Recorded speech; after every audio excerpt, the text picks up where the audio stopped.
슈베르트의 대표곡 중에 하나가 있는데 그게 뭐냐면 미완성 교향곡입니다.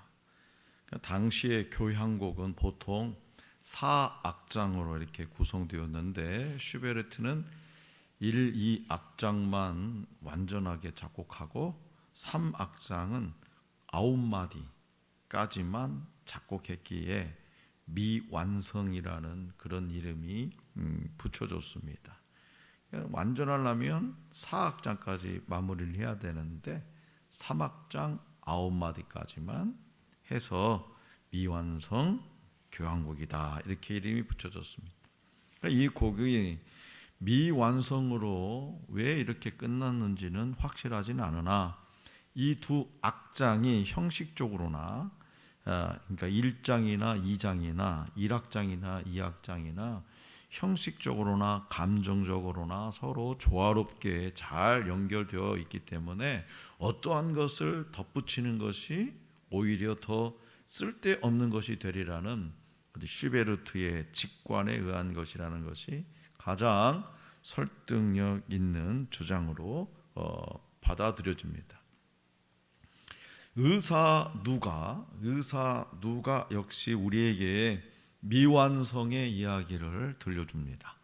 하나님의 아들 예수께서 이 땅에 오셔서 행하시고 가르치신 일과 십자가의 죽음과 부활을 기록한 누가복음이 하나님 나라가 이 땅에 도래한 것을 선포하는 1악장이라 할 수 있다면, 증인이 되라는 사명을 붙들고 십자가와 부활의 복음을 들고 유대를 넘어 사마리아와 로마까지 전진하며 하나님 나라를 세워가는 사도행전은 이 악장이라 할 수 있습니다. 그래서 누가복음 이 사도행전을 누가행전이라 이렇게 이름 붙이기도 합니다. 하지만 누가는 그의 2악장, 다시 말해서 사도행전 2악장 마지막 부분을 끝나지 않은 것으로 남겨놓았어요.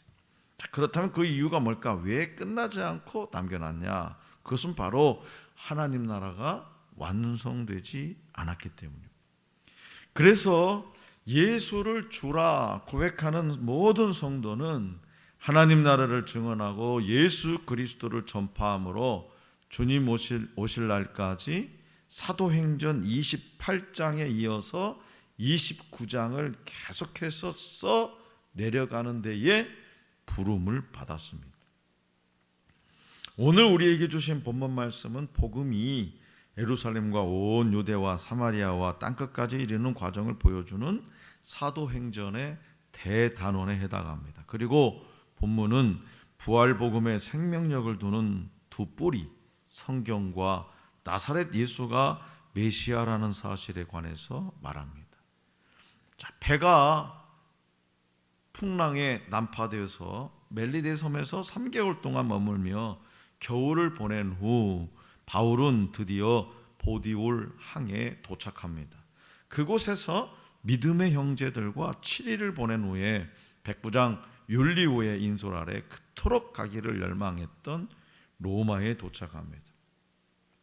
바울의 도착 소식을 들은 로마 성도들은 로마에서 약 70km 떨어진 아비오 광장과 56km 떨어진 트레이스 타베르네까지 마중 나와서 바울을 영접한다. 군사랑에 도착했다고 하니까 어디서부터요? 어디서부터 막 한 임실 정도? 거기서부터 막 온 거예요. 군사랑에 마중 나오러. 전주에서 마중 나온 거예요. 트레이스 타베르네. 로마 교회의 영접으로 마중을 나오니까 얼마나 기뻤겠어요. 그러니까 로마 교회의 영접으로 바울은 크게 위로받고 복음 전파에 대한 담대한 마음을 또 갖게 됩니다. 로마에 도착한 지 사흘 후에 바울은 먼저 로마에 있는 유대인들 중에 높은 사람들을 초청해서 그가 로마에까지 오게 된 경위를 설명하죠.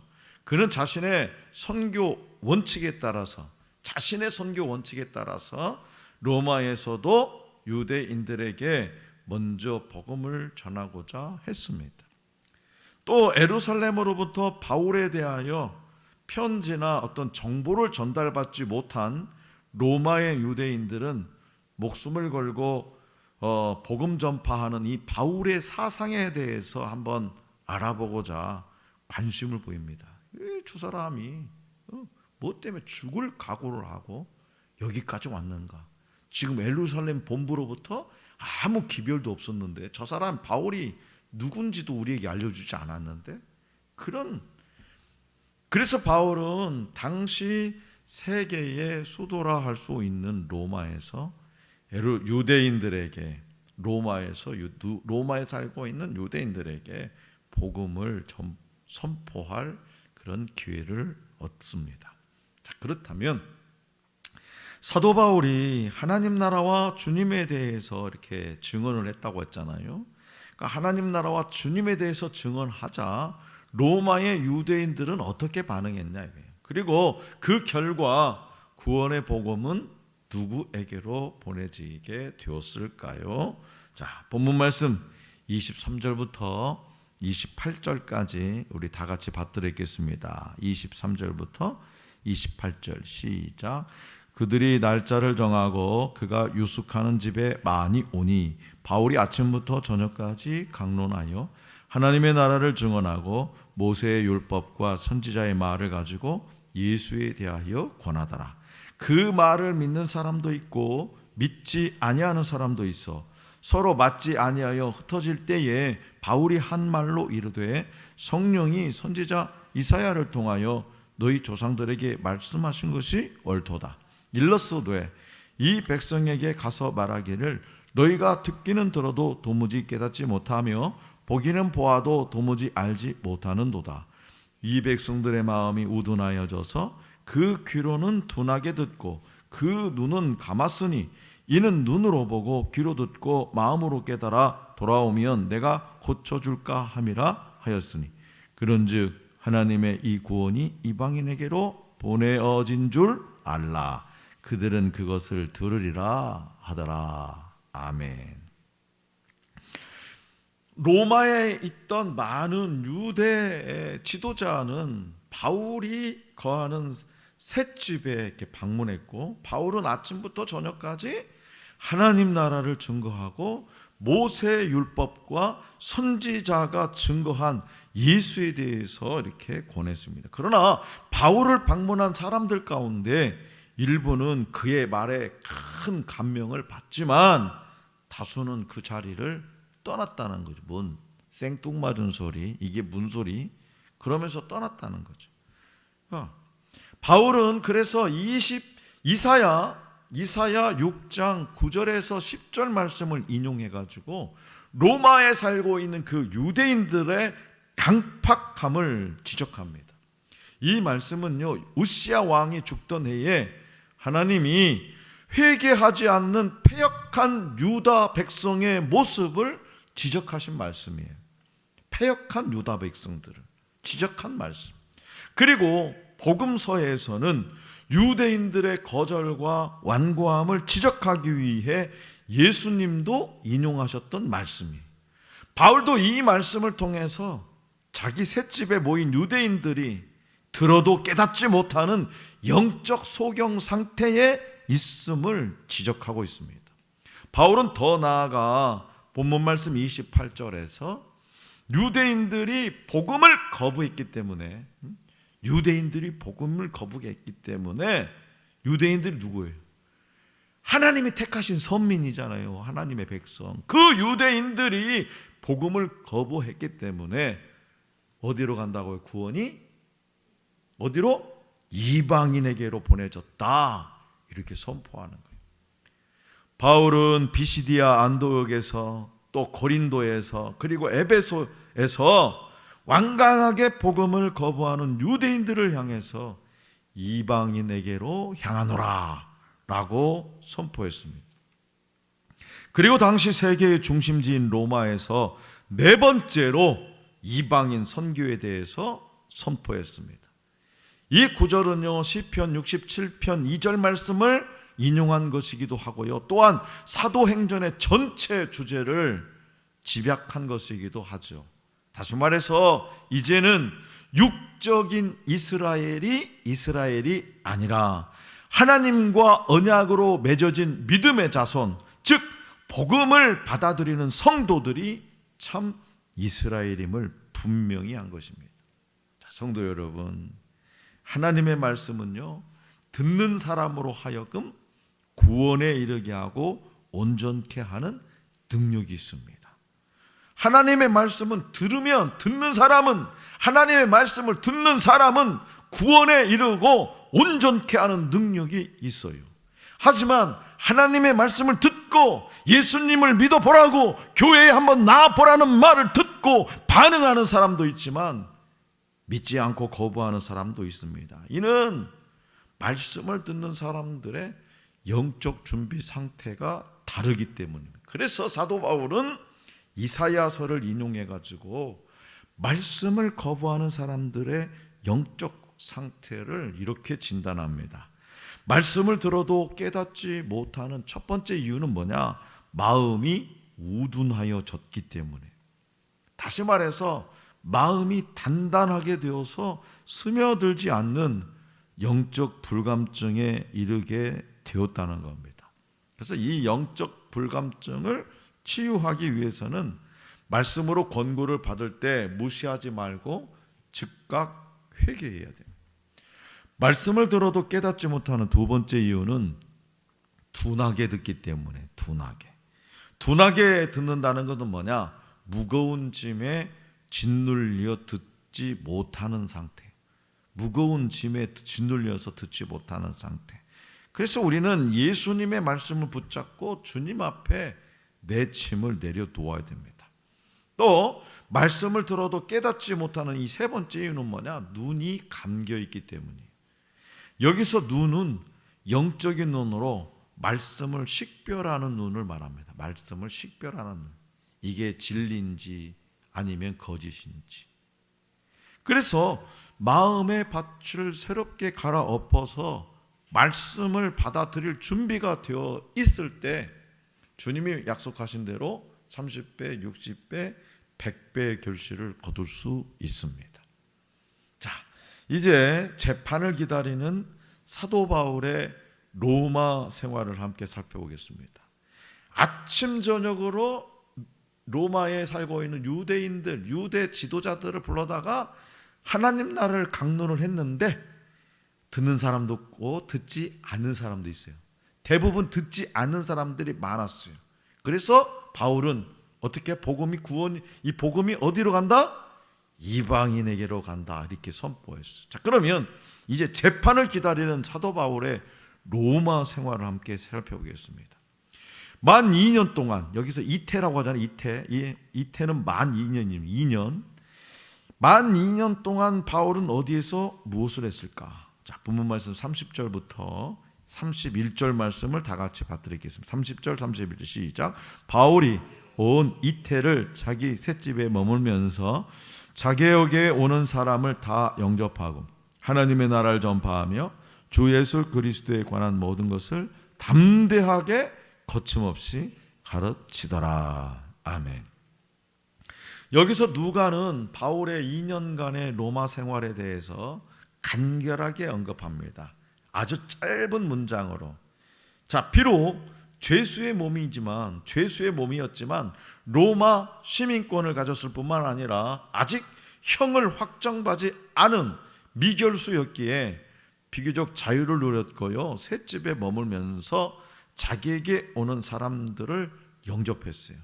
그는 찾아오는 사람들에게 하나님 나라에 대해서 전파하고 예수 그리스도에 대해서 가르쳤어요.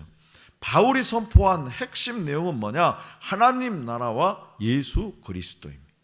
헬라어 원문에는요, 모든 것을 담대하게로 번역된 이 전치사 구와 거침없이로 번역된 부사가 사도행전의 맨 마지막에 위치합니다. 모든 것을 담대하게 거침없이, 이런 식으로 마무리됐다는 거죠. 모든 것을 담대하게 거침없이, 이렇게. 그러니까 모든 것을 담대하게 전파했다는 것은 바울의 어떤 외적인 속박 상태가 복음에 대한 열정과 담대함을 빼앗아가지 못했음을 보여준다는 거죠. 그러니까 바울은 그 어떤 상황 속에서도 자기를 억압하고 지금 어떻게 내가 지금 이거 재판받고 언제 죽을지 모르는 그런 상황에 짓눌려 있어서 아무것도 할 수 없는 그런 상태가 아니라 복음을 전하는 열정의 담대함을 빼앗아가지 않았다는 거죠. 그리고 거침없이에 상응하는 헬라어는요, 아콜리토스예요. 아콜리토스. 이건 무슨 말이냐? 아무런 방해를 받지 않고라는 뜻이에요. 이 말은 법적 문서에 사용하는 용어입니다. 법적 문서에 아무런 방해를 받지 않고 바울이 복음을 전했다는 거예요. 누가는요, 더 이상 바울의 옥중 생활이나 그 이후의 생애에 관하여 언급하지 않습니다.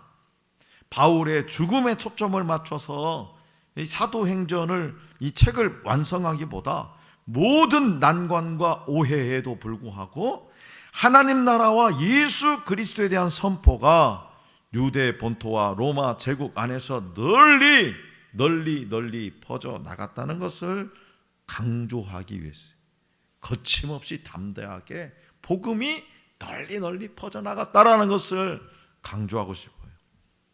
주님이 재림하시기까지 세상 어떤 나라나 세력도요, 복음을 막을 힘이 없고요, 하나님은 당신의 계획을 완벽하게 성취하십니다.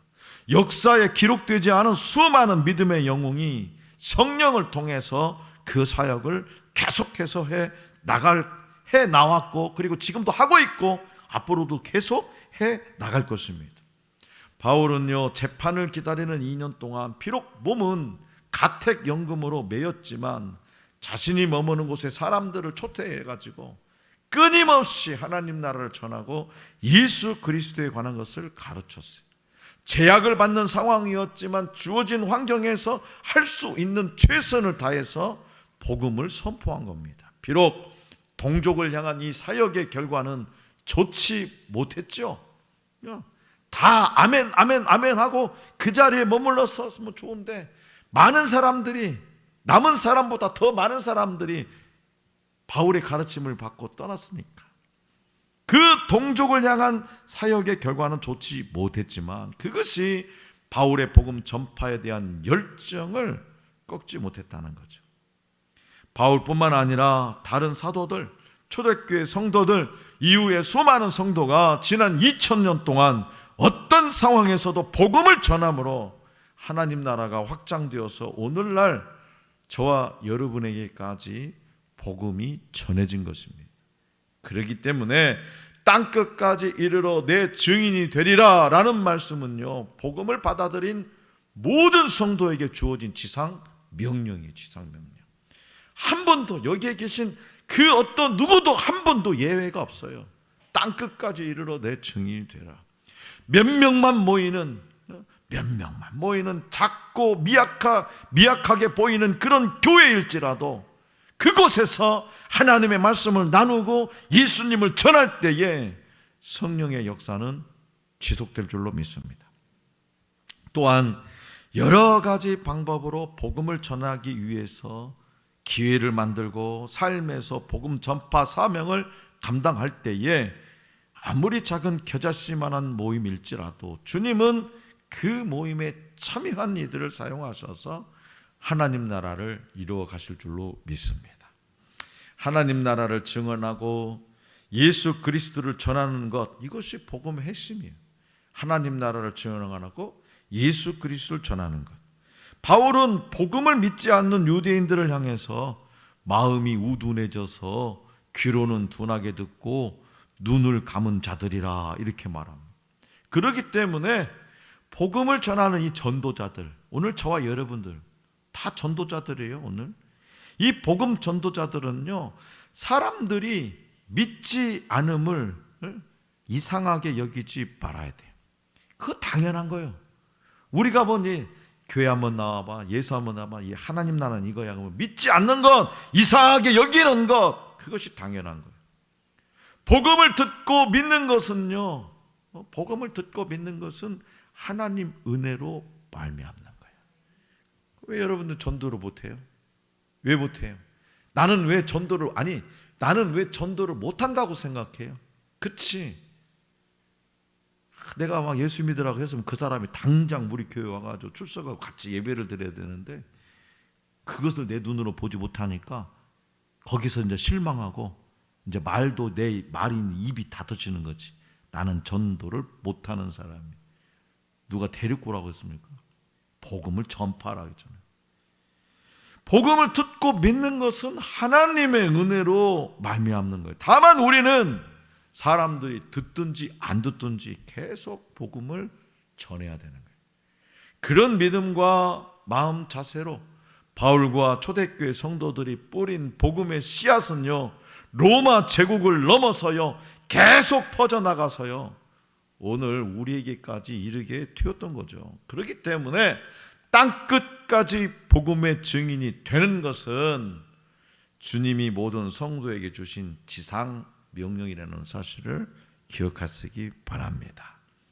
19세기 미국의 부흥전도자 하면은 아주 유명한 무디 목사님을 들 수 있죠. 이 무디 목사님은 하루에 한 사람에게 반드시 복음을 전한다라는 목표를 세웠어요. 하루에 한 사람에게 반드시 복음을 전한다.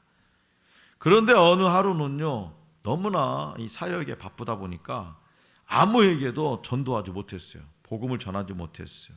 그래서 그날 밤 잠자리에 딱 들었는데 그 책임을, 자기가 마음 먹은 이 책임을 완수하지 못한 죄책임 때문에 잠이 오질 않는 거예요. 그래서 목사님은 다시 옷을 입고 거리로 나갔어요.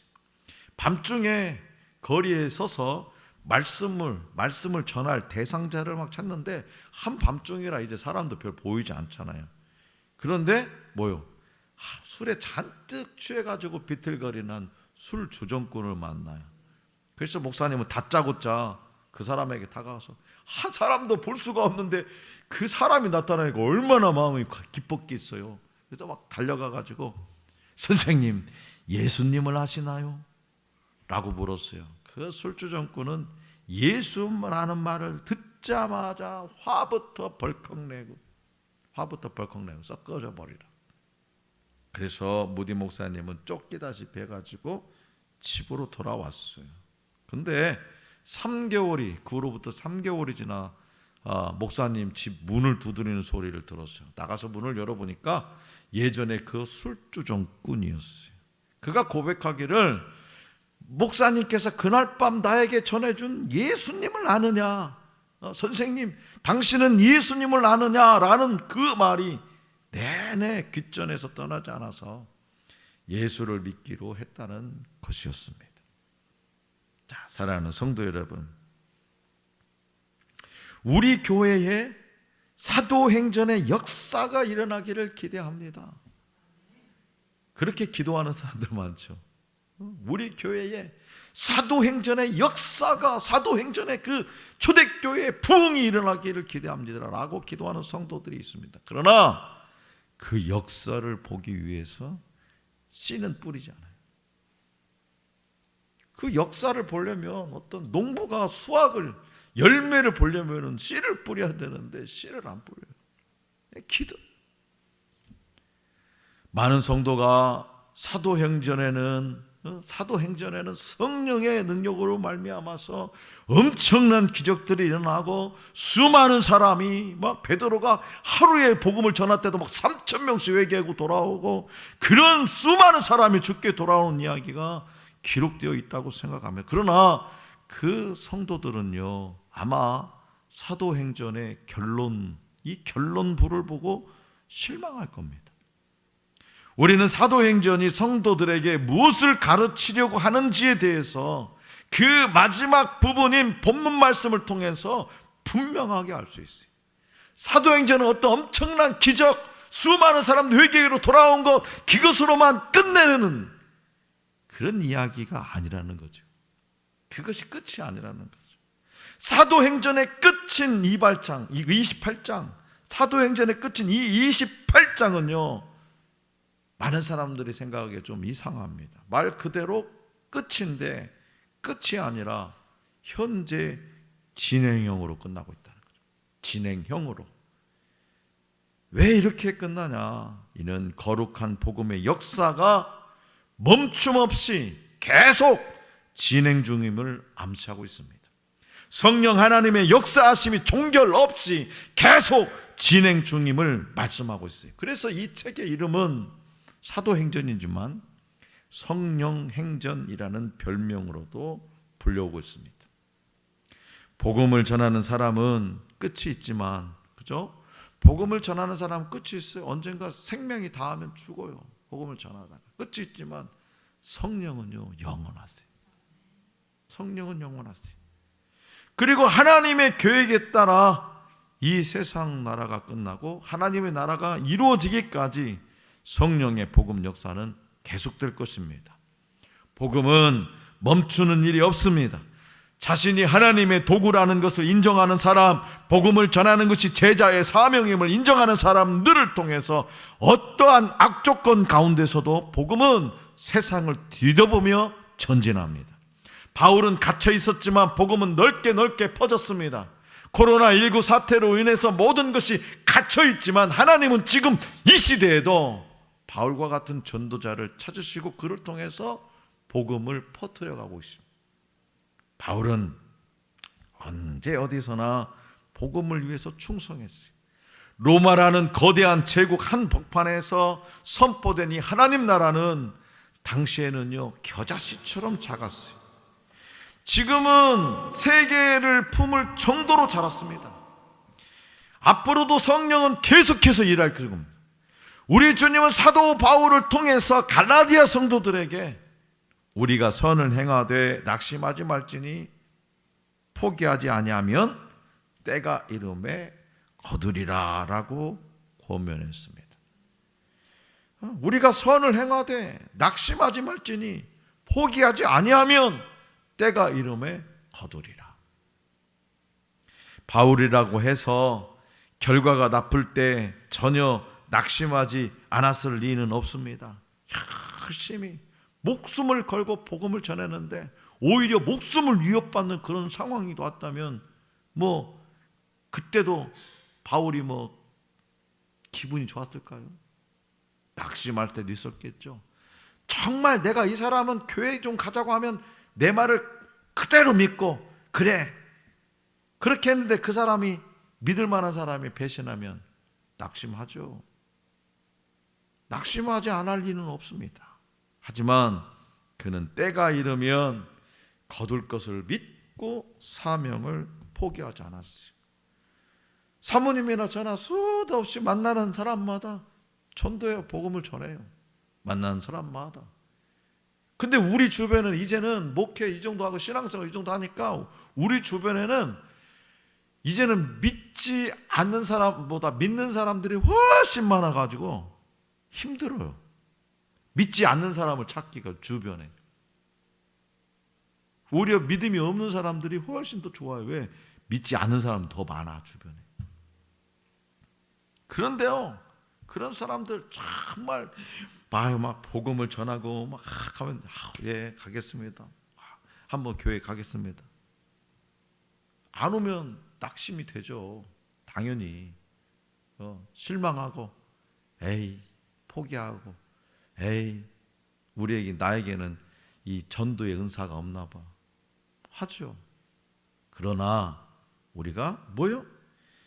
낙심하지 말지니 포기하지 아니하면 때가 이름에 거두리라. 때를 기다려. 열심히 뿌리는 거예요. 그래서 그의 거처는요, 이 바울이 살았던 그의 거처는 복음이 자라나는 영적인 모짜리판이었어요. 영적인 모짜리판. 우리 하늘 소망교회는요, 복음이 자라나는 영적인 모짜리판입니다. 저와 여러분들은 사도행전 29장을 쓰기 위해서 하나님으로부터 부름을 받은 이 시대의 복음 전도자입니다. 멈추지 않는 하나님 나라의 사명자입니다. 그러므로 저와 여러분에게 주어진 삶의 자리에서 하나님 나라와 예수 그리스도의 복음을 담대히 전할 수 있기를 원합니다. 하나님 나라와 복음을 알고 전하기에 능한 자가 되어서 미완성인 이 사도행전을 써내려가는 우리 모두가 될 수 있기를 간절히 기원합니다.